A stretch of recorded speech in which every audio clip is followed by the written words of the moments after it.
Ok, bienvenue à tous, c'est sur podcast Sport Santé Nutrition. Je m'appelle Médéric, je suis coach sportif et tous les dimanches je te permets de te remettre en forme et de te transformer physiquement grâce au sport et à la nutrition tout en prenant soin de ta santé. Et aujourd'hui on va voir un sujet qui regroupe justement ces trois différents thèmes que j'aborde dans le podcast de manière globale et de manière hebdomadaire, puisqu'on va avoir un podcast qui va s'intéresser à la fois au sport, à la fois à la santé, à la fois à la nutrition, car on va parler d'un truc assez essentiel du corps humain qui s'appelle le métabolisme. Le métabolisme, si tu es déjà intéressé, si tu regardes un petit peu ce qui se fait dans la remise en forme de près ou de loin, c'est une notion que tu as forcément déjà entendue parce qu'elle revient relativement souvent. Avec des phrases qu'on entend relativement partout, il faut augmenter son métabolisme pour perdre du poids, comment relancer son métabolisme quand il est bloqué, etc., etc. Et souvent, toutes ces phrases que tu peux entendre à droite à gauche, elles sont accompagnées de marketing où on te dit faut prendre cette pilule miracle pour relancer et booster ton métabolisme.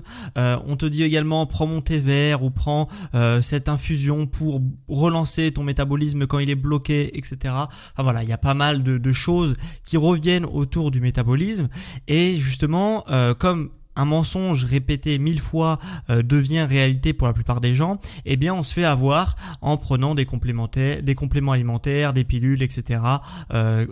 Orné de beaucoup de marketing et du coup voilà, on se fait avoir par ses influenceurs préférés. Et c'est justement pour ça que j'ai voulu faire cet épisode de podcast sur le métabolisme, puisqu'on va voir vraiment tout ce qu'il y a à savoir sur le métabolisme. Dans un premier temps, je vais te définir ce que c'est le métabolisme pour que tu comprennes vraiment dans le détail ce que c'est, à quoi ça correspond. On va voir également qu'est-ce qui influe sur ton métabolisme, pourquoi certains ont un métabolisme qui est différent d'un individu à un autre. On va voir également ce qui ne marche pas pour justement booster et augmenter son métabolisme. On va voir aussi ce qui peut influer justement sur ton métabolisme pour essayer d'augmenter ton métabolisme. Et de façon synthétique, en conclusion, je vais essayer de répondre à la question qu'il y a dans le titre de cet épisode de podcast, c'est-à-dire peut-on augmenter oui ou non son métabolisme? Voilà. Donc on a quand même pas mal de pain sur la planche aujourd'hui et on commence tout de suite par la première partie. Le métabolisme, c'est quoi? Alors, je vais reprendre une métaphore que j'aime bien justement pour expliquer facilement ce terme, c'est la métaphore de la voiture. Le métabolisme, c'est tout simplement ce que va consommer ta voiture aux 100 km. Tout le monde a déjà vu des pubs de voitures à la télé ou sur les réseaux ou sur n'importe où. Généralement, on prend la consommation d'une voiture aux 100 km. Ma voiture, elle fait 18 km au 100, enfin 18 litres au 100 km. Elle fait 5 litres au 100 km, etc., etc. Le métabolisme, c'est exactement la même chose. C'est-à-dire qu'il y a certaines personnes qui vont brûler beaucoup de calories dans leur quotidien car ils ont un métabolisme qui est relativement rapide. En gros, ils ont une Ferrari qui se consomme beaucoup d'essence et d'autres personnes qui vont avoir un métabolisme plutôt lent, donc ils vont pas brûler beaucoup de calories. En gros, ils roulent en Clio. Voilà. Donc ça, c'est différentes personnes. C'est comparable à une voiture. C'est l'énergie qu'a besoin ton moteur pour fonctionner. Et ça, c'est vraiment propre à chaque individu. Deux individus qui sont jumeaux par exemple, qui ont l'air à peu près semblables, ne vont pas forcément avoir le même métabolisme puisqu'il y a tout un tas de paramètres qu'on va revenir dans le podcast qui influent justement sur ce métabolisme. Donc voilà, ça c'est la formule globale du métabolisme que tout le monde connaît un petit peu et que tout le monde arrive à peu près à comprendre. Si on t'a déjà entendu ce terme au moins une fois dans ta vie. Mais cette formule-là, elle est relativement erronée, ok? Elle n'est pas forcément fausse, mais elle est forcément assez incomplète pour bien comprendre ce que c'est le métabolisme. En fait, on ne parle pas du métabolisme, on parle des métabolismes. En fait, il y a deux métabolismes que l'on regroupe dans un métabolisme, mais il y en a bien deux. Il y a le métabolisme qu'on appelle basal et le métabolisme qu'on appelle non basal. Qu'est-ce que c'est que ces trucs? Qu'est-ce que c'est que ces termes compliqués? C'est assez simple. Quelle est la différence entre les deux? En fait, le métabolisme basal, c'est le métabolisme de base, qu'on appelle aussi le métabolisme de repos. Il est calculé sur des bases qui sont extrêmement théoriques puisque, en fait, pour calculer ton métabolisme de base, c'est si tu dors par exemple pendant 24 heures continuellement, que tu produis aucun mouvement et que vraiment tu ne bouges pas de la journée, tu vas avoir une certaine dépense calorique qui est due justement à la fonction de tes organes, la fonction de ton cerveau, la fonction de l'entretien de tes muscles, de ton squelette, etc. qui va demander des calories, ok? Donc c'est vraiment comme si tu étais allongé sans mouvement pendant 24 heures, ça va produire une certaine dépense calorique. C'est ce qu'on appelle le métabolisme de base ou le métabolisme basal ou le métabolisme aussi de repos. Donc voilà. Et il faut savoir que tu pourrais croire que c'est relativement infime comme dépense, puisque du coup tu produis aucun mouvement pendant 24 heures, bien tu vas quand même avoir une dépense calorique qui correspond à peu près à 60 à 75% des dépenses totales caloriques sur la journée, qui est due à juste faire tourner ton cerveau, tes organes, tes muscles et ton squelette. Voilà, grosso modo. Donc c'est quand même énorme puisque c'est plus de la moitié, voire même les 3/4 en fonction des individus de tes dépenses qui vont être juste pour faire fonctionner au minimum tous tes organes et tout ce qui va dans ton corps. Donc c'est quand même assez énorme. Et forcément, les 40 à 25% restants, c'est le métabolisme qu'on appelle non basal. Et là, en fait, c'est toutes les actions que tu réalises dans ton quotidien, elles vont te demander de l'énergie. Elles sont coûteuses en énergie, donc coûteuses en calories, et ça s'appelle le métabolisme non basal. Donc ça peut être n'importe quoi, hein. Ça peut être bouger un bras, cliquer sur une souris, ça peut être réfléchir, ça peut être faire du sport bien sûr qui va demander des calories, enfin voilà, pas mal de choses. Et toutes ces demandes d'énergie sont variables en fonction de l'intensité que tu fournis dans ton action. C'est-à-dire forcément marcher, ça va demander moins de calories que courir. Réfléchir, ça demande aussi beaucoup de calories. Réfléchir à une recette de cuisine de ce que tu vas manger ce soir, ça va demander moins de calories que résoudre un problème mathématique. Voilà, tout dépend de l'intensité que tu mets dans la tâche que tu veux réaliser et forcément la dépense énergétique va être complètement liée à l'intensité que tu vas mettre dessus. Voilà, donc ça c'est vraiment pour si tu veux des précisions, métabolisme de base, métabolisme non basal, hein. Donc basal ou non basal. Voilà. Donc ça c'est la base du métabolisme. Et maintenant que tu as compris ce que c'est le métabolisme et que tu avais bien deux métabolismes, tu es en droit de te poser la question: pourquoi certaines personnes ont un métabolisme qui est dit plutôt lent et d'autres personnes ont un métabolisme qui est dit plutôt rapide? Eh bien en fait cette différence de rapidité ou de lenteur de métabolisme, elle va être due à tout un tas de facteurs que je vais t'énumérer maintenant. Il y en a certains qui sont que l'on peut pas influencer, ok. Il y en a certains que tu peux influencer de manière relative et il y en a d'autres où tu peux totalement jouer dessus pour modifier ton métabolisme. Donc premièrement, les facteurs qu'on ne peut pas influencer le métabolisme pour le modifier, ça va être la génétique, ton âge et ta taille. Ok, voilà, c'est 3 facteurs qui sont innés à toi. Tu vas pas pouvoir changer ta génétique, ni ton âge, ni ta taille. Donc forcément, le coût métabolique lié à ces 3 facteurs-là ne vont pas du tout pouvoir être modifiés par toi-même.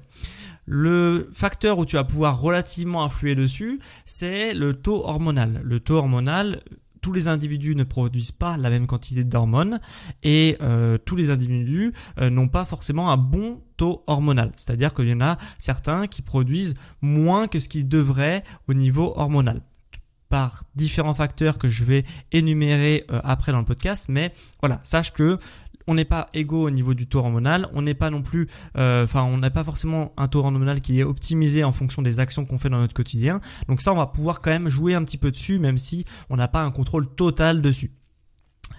Les autres facteurs où là vraiment tu vas pouvoir influer dessus, c'est le mode de vie, l'alimentation, l'activité physique et la composition corporelle. Ces 4 facteurs-là, tu peux directement influer dessus. C'est vraiment comment tu vis, quel est ton style de vie, est-ce que tu t'entraînes, est-ce que tu t'entraînes pas, comment tu manges de façon mal. Voilà, ça c'est vraiment un des trucs que tu peux vraiment influer et du coup qui sont directement liés au métabolisme que tu vas avoir. Donc petit spoiler sur la question de base que j'avais posée sur le titre du podcast: peut-on influer sur le métabolisme?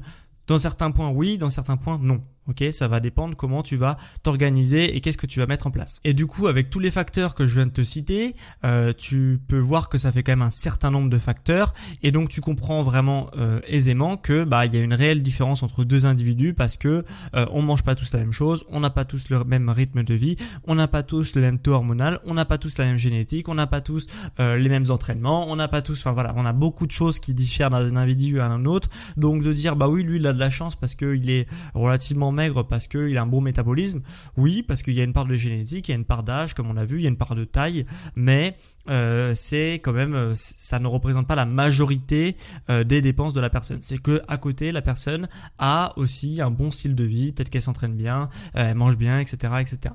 Donc ça, c'est pour ça qu'il y a des grosses différences puisqu'il y a beaucoup de facteurs qui influent sur le métabolisme. Mais avant de voir ce qui marche pour influer sur ton métabolisme et pouvoir augmenter ton métabolisme, on va voir déjà dans un premier temps ce qui ne marche pas pour augmenter ton métabolisme. J'ai trouvé 3 trucs qu'on retrouve souvent sur les réseaux ou sur des sites qui sont très peu spécialisés, qui font genre ils sont spécialisés alors qu'en fait ils racontent vraiment n'importe quoi pour attirer des visiteurs sur leur site. Mais voilà, j'ai trouvé 3 trucs qui reviennent souvent et qu'on te mentionne souvent pour augmenter soi-disant ton métabolisme.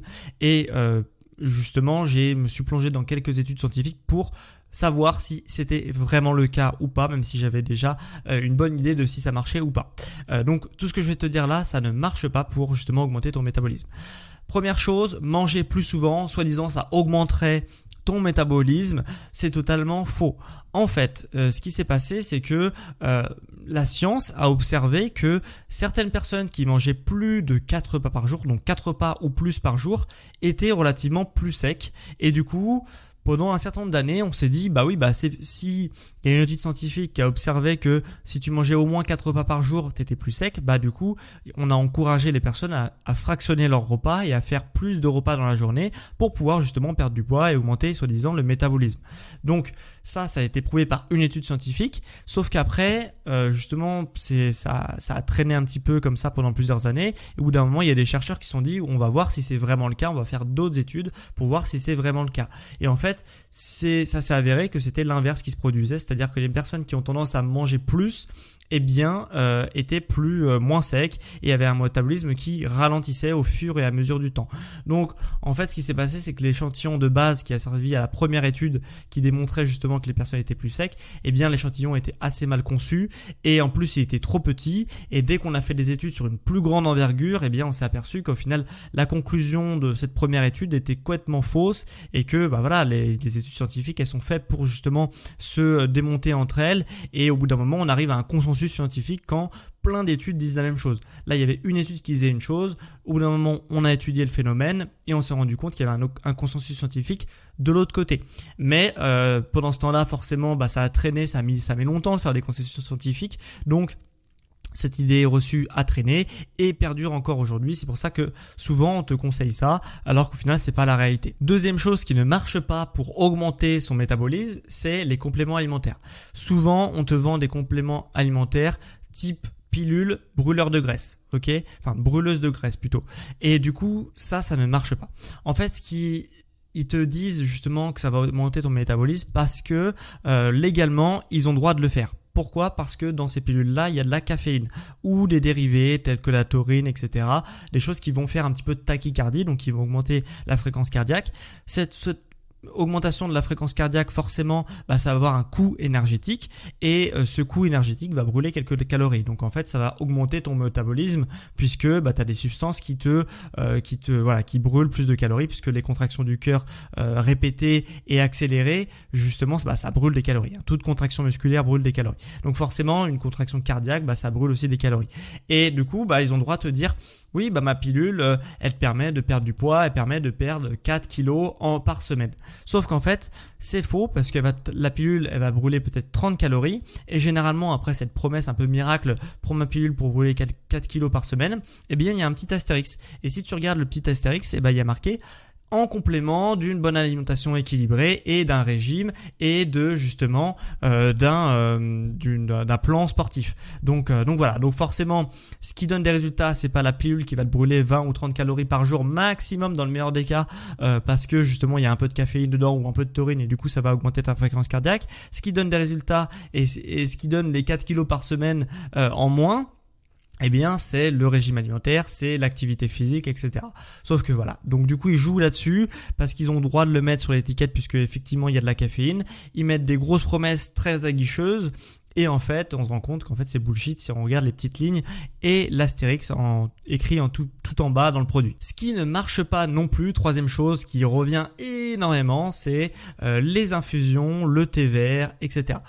Comme pour les pilules minceurs, ça va jouer à la marge. Ok, donc c'est pour ça qu'ils ont le droit d'utiliser en termes marketing, c'est assez contrôlé de les fausses promesses marketing. Donc là ils ont le droit de le faire puisque effectivement le thé vert contient de la théine, ce qui fait que ça augmente la fréquence cardiaque, etc. Parce que c'est toujours la même chose, mais le truc c'est que ça va jouer à la marge, ça va jouer sur une dizaine de calories par jour et en plus de ça, généralement dans tout ce qui est infusion ou thé, qui sont promis pour justement avoir un ventre plat, augmenter le métabolisme, etc. Eh bien, ce qu'ils mettent en plus, c'est qu'ils mettent des laxatifs naturels et forcément, le fait d'avoir du diurétique et du laxatif naturel, eh bien, ton corps va se purger totalement et forcément, tu vas avoir un ventre plat puisque tu vas totalement vider ton intestin et en plus de ça, tu vas perdre du poids sur la balance puisque ton intestin sera vide et en plus de ça, bah, tu vas vraiment, ils disent te drainer, mais en fait, c'est pas du tout te drainer, c'est juste que tu as un effet diurétique et du coup tu vas perdre énormément d'eau puisque le thé fait perdre énormément d'eau et donc voilà, tu vas toute cette combinaison là, tu le mélanges et ça te donne quelque chose qui te fait perdre du poids sur la balance mais que tu vas reprendre tout de suite après puisque c'est des choses qui sont juste laxatifs et diurétiques.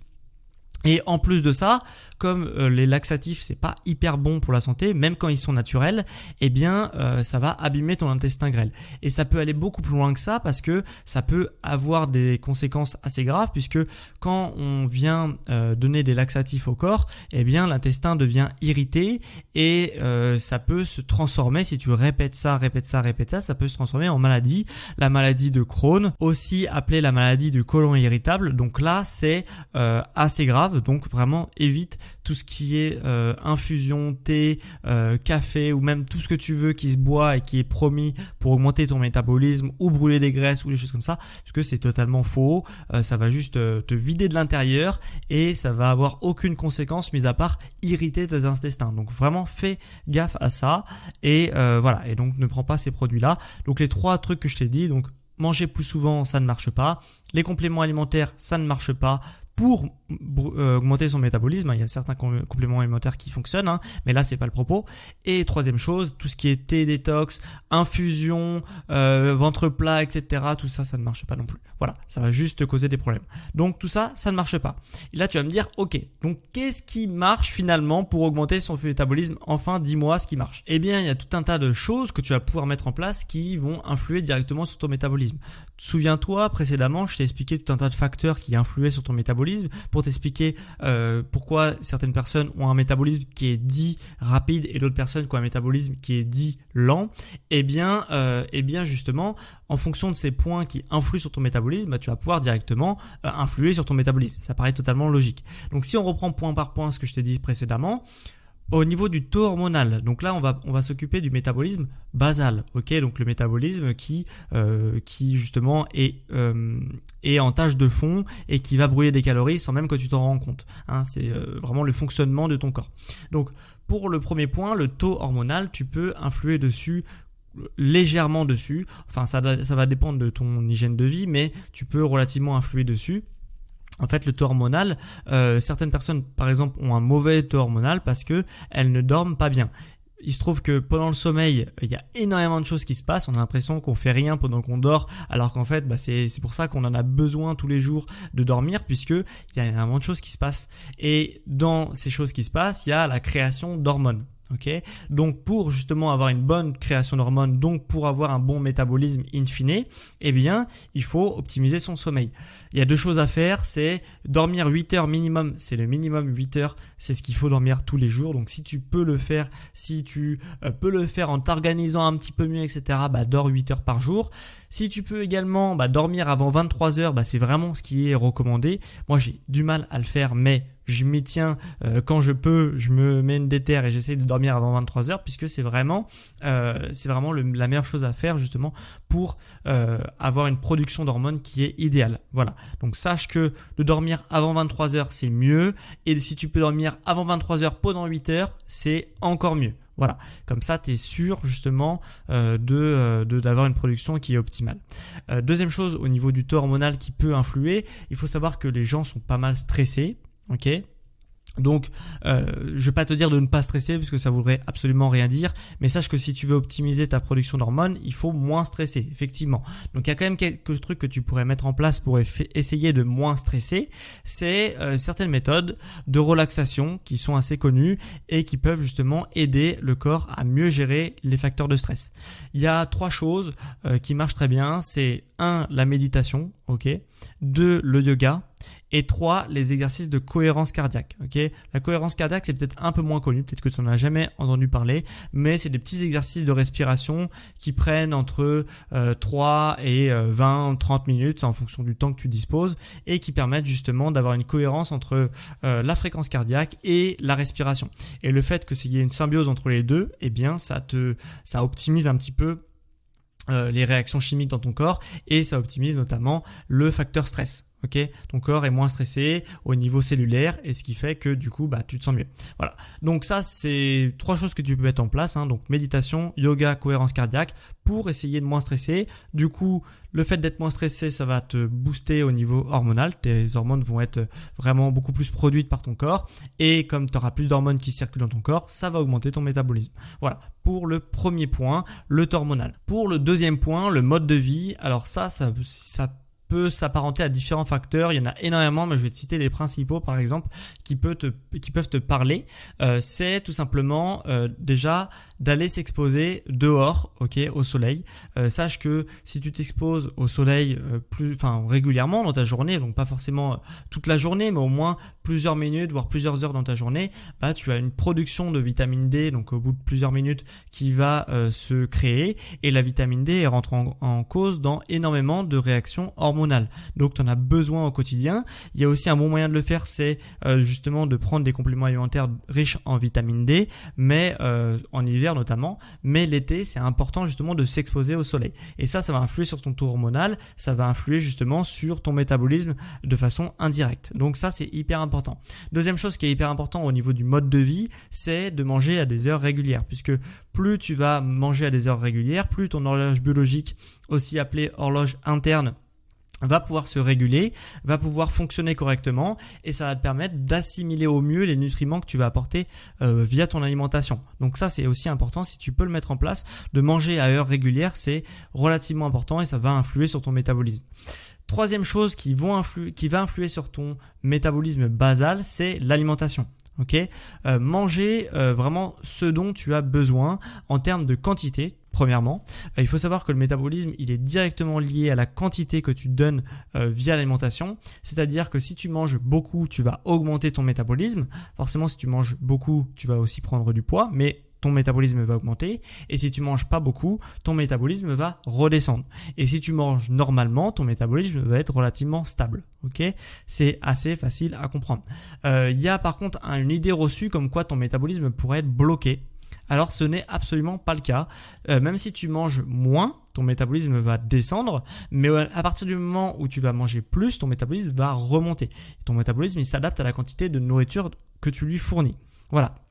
Donc si ton métabolisme est bloqué, c'est-à-dire que si tu as moins mangé pendant une période et que tu remanges plus et que tu vois que ton métabolisme il est bloqué soi-disant, c'est sûrement parce que il y a un autre facteur pendant lequel tu as justement négligé et du coup qui a commencé à dysfonctionner. Ça peut être le taux hormonal comme je te l'ai expliqué, ça peut être le mode de vie, ça peut être l'alimentation, ça peut être l'activité physique, ça peut être la composition corporelle. Mais en aucun cas ton métabolisme peut se bloquer. Voilà.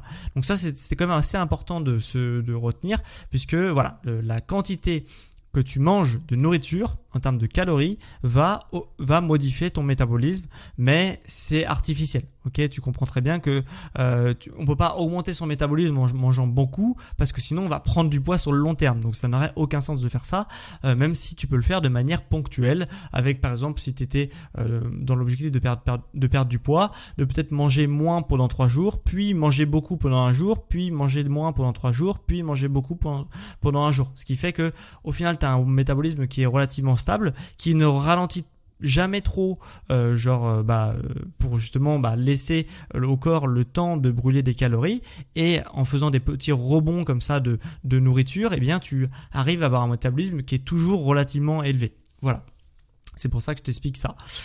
Donc voilà. Deuxième chose qui peut influer sur ton métabolisme au niveau de la nourriture et de l'alimentation, c'est la qualité de tes nutriments et de ta nourriture, puisque la qualité des aliments forcément va influer directement, puisque les vitamines et minéraux que tu as dans par exemple tes fruits et légumes sont hyper importants pour ton taux hormonal, donc pour ton métabolisme. Donc il faut vraiment faire attention à la qualité. On sait que en fonction de si c'est une culture intensive ou une production vraiment locale, bio, vraiment en laissant la plante le temps de se développer, etc., on va pas avoir la même quantité de vitamines et de minéraux. C'est logique, puisque la plante pompe dans le sol pour récupérer certaines vitamines et minéraux et après le restituer à l'homme. Donc forcément, si tu passes moins de temps dans la terre, tu as moins de vitamines et minéraux. C'est totalement logique. Donc ça, c'est une première chose. Deuxième chose, en fonction de la qualité de tes aliments, tu vas avoir plus ou moins de pesticides. Il faut savoir que les pesticides sont avérés comme des perturbateurs endocriniens, et forcément, qui dit perturbateur endocrinien veut dire perturbation d'hormones. Donc forcément, si tu as moins de production d'hormones, eh bien tu as moins ton métabolisme qui va être relativement plus faible. Ok, donc ça, c'est également à faire attention. Donc ça fait beaucoup de choses déjà sur lesquelles tu peux influer, mais qui fonctionnent, qui sont vraiment avérées par la science. Donc voilà, il y a pas mal de choses déjà que tu peux mettre en place. Quatrième et cinquième chose qui sont assez évidentes pour influer sur ton métabolisme. Et là, on va parler du métabolisme non basal, c'est l'activité physique. Faire de l'activité physique, forcément, ça va faire une dépense calorique de manière purement biomécanique. Le fait que tes muscles se contractent et se relâchent, etc. durant une activité physique, ça va brûler beaucoup de calories. Et forcément, du coup, l'activité physique va te permettre de directement influer sur ton métabolisme. Voilà. Donc l'idée sur l'activité physique, tu prends une activité physique qui te plaît et qui est vraiment, si tu es obsédé par le fait de brûler de la graisse et du coup d'augmenter ton métabolisme, tu peux vraiment faire des activités telles que le HIIT ou l'entraînement en circuit. Ok, le circuit training ou HIIT qui brûle beaucoup de calories et qui est très intéressante. J'ai fait un podcast la semaine dernière dessus sur la méthode du circuit, et vraiment si tu veux en savoir plus, je t'invite à regarder le précédent épisode à celui-ci, puisque je parle de tout ça dans le détail. Mais sache que l'entraînement en circuit ou l'activité physique de manière globale brûle énormément de calories, et c'est super intéressant justement pour augmenter son métabolisme et pour réussir à atteindre tes objectifs. Voilà, donc ça c'est vraiment idéal, l'activité physique, puisque ça permet, comme je te dis, de brûler des calories, et en plus ça va influer sur le cinquième et dernier facteur que je voulais te parler aujourd'hui, qui est la composition corporelle. La composition corporelle, c'est quoi? C'est tout simplement le fait d'avoir moins de graisse et plus de muscles. En fait, moins de graisse, on s'en fout un peu, mais ce qu'on veut surtout, c'est plus de muscles. Puisque plus tu vas avoir de muscles, pour le métabolisme, je m'entends, plus tu vas avoir de muscles, eh bien plus tu vas avoir une dépense calorique qui va être élevée. C'est logique, puisque le fait d'avoir beaucoup de muscles ou d'avoir un peu de muscles, ça va demander à ton corps de l'entretenir, cette masse musculaire. Et l'entretien de cette masse musculaire, forcément, ça se compte en calories. Donc même au repos et pendant ton activité physique, plus tu as une musculature qui est importante, plus quand tu vas produire un mouvement, ça va être coûteux pour ton corps. Et plus, quand tu seras au repos, ça va être également coûteux pour ton corps d'entretenir cette masse musculaire. Donc vraiment, la masse musculaire, c'est pas du tout à négliger. La composition corporelle, c'est super important. Plus tu vas avoir de masse musculaire, plus ça sera facile et durable dans le temps d'avoir un corps qui est relativement sec, relativement musclé et relativement athlétique. Voilà, donc ça c'est vraiment un cercle vertueux d'avoir de la masse musculaire, puisque sans parler d'être bodybuilder ou quoi, on parle vraiment d'avoir une certaine base musculaire et c'est vraiment super important parce que ça te permet vraiment de conserver tes résultats. Et si peut-être aujourd'hui tu as toujours eu du mal à être relativement sec, avec relativement peu de graisse, c'est peut-être tout simplement que t'es pas assez musclé. Et forcément, comme t'es pas assez musclé, t'as pas beaucoup de muscles à entretenir. Donc dès que tu vas faire un écart au niveau nourriture, boum, ça va se voir direct et boum, ton corps il va stocker, puisque il y a de l'énergie qui va être en trop, donc il va le stocker. Voilà. Donc tout simplement. Donc ce dernier facteur, la composition corporelle, c'est le meilleur moyen justement pour avoir un métabolisme qui est rapide.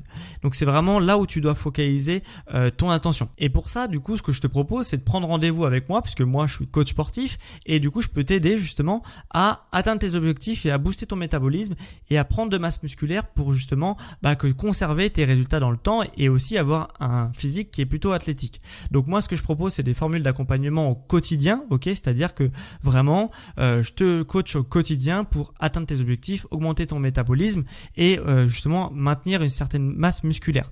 Donc ça, si tu es intéressé justement pour un coaching perte de poids orienté sur le fait de brûler des calories et vraiment maintenir tes résultats dans le temps, ce que je t'invite, c'est de prendre rendez-vous avec moi. Comme je te l'ai dit, tu as dans les notes de cet épisode justement un lien pour prendre rendez-vous avec moi. Si le lien dans la description de cet épisode ne fonctionne pas, tu peux également te rendre sur mon site, sur la page d'accueil pour prendre rendez-vous. Et vraiment, sur l'accompagnement personnalisé, tu n'imagines même pas comment ça va booster tes résultats et que tu vas vraiment atteindre des trucs que tu n'aurais même pas imaginé. En plus, profites-en puisque le premier rendez-vous est offert. Donc voilà, profites-en, il n'y a vraiment aucun risque à se lancer. Sache que vraiment beaucoup de personnes ont beaucoup de connaissances sur ces sujets-là, mais de mettre en pratique, c'est vraiment autre chose. Et de passer à l'action, c'est vraiment encore autre chose. Donc vraiment, passe à l'action et prends rendez-vous avec moi via les notes de cet épisode ou sur mon site sportsantinutrition.com. Donc si je récapitule un petit peu ce que tu as appris dans cette émission. Est-ce qu'on peut augmenter son métabolisme ? Oui.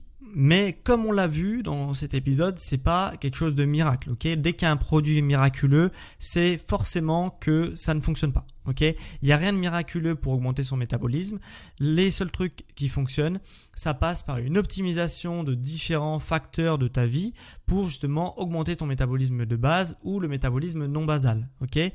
Tu peux modifier justement ton taux hormonal, ton mode de vie, ton alimentation. Ça va influer sur ton métabolisme basal et tu peux aussi influer sur ton activité physique, ta composition corporelle et là ça va influer sur le métabolisme non basal. Donc voilà ce que tu as appris dans cet épisode. Il y a différents moyens qui sont à mettre en place dans ton quotidien pour augmenter ton métabolisme de façon naturelle, mais voilà, ça va passer par des produits miracles ou justement par fractionner tes repas comme on peut le voir sur d'autres sites. Donc si cet épisode t'a plu et que tu as appris des choses, eh bien n'hésite pas, je t'encourage vivement à mettre 5 étoiles sur la plateforme où tu m'écoutes. Si tu es sur Spotify, si tu es sur Apple Podcast, tu peux évaluer mon émission avec 5 étoiles. Voilà, donc vraiment merci à ceux qui prendront 2 secondes pour évaluer mon émission. Ça encouragera d'autres personnes à découvrir mon podcast, ça soutiendra mon entreprise et mon travail par la même occasion. Donc merci à ceux qui prendront 2 secondes pour le faire. Si tu es vraiment hyper motivé, que tu m'écoutes depuis un iPhone et que tu m'écoutes depuis l'application native de ton iPhone, donc Apple Podcast, eh bien sache que tu peux écrire un avis sur l'émission et voilà. Et tu peux écrire un avis de ce que tu as pensé de cette émission et moi la semaine prochaine, je lirai ton avis que tu as mis sur la plateforme d'Apple Podcast sur mon émission. Donc vraiment merci à ceux qui prendront soit de laisser un avis 5 étoiles, soit d'écrire un avis sur mon émission. C'était en tout cas un plaisir pour moi de te faire ce long épisode finalement sur le métabolisme. Mais au moins vraiment je pense que tu sais tout sur le métabolisme, ce que c'est, les différents types de métabolisme, qu'est-ce qui influe pas sur le métabolisme, comment s'en sortir et qu'est-ce que tu dois mettre en place dans ton quotidien pour augmenter ton métabolisme et forcément in fine conserver tes résultats et perdre du poids. Donc ça c'est vraiment hyper cool si tu as pu retenir pas mal de choses de ce que je t'ai raconté depuis plus d'une demi-heure. Et quant à moi, on se retrouve dimanche prochain à midi pour un prochain épisode sur le sport et la nutrition. Ciao les sportifs intelligents.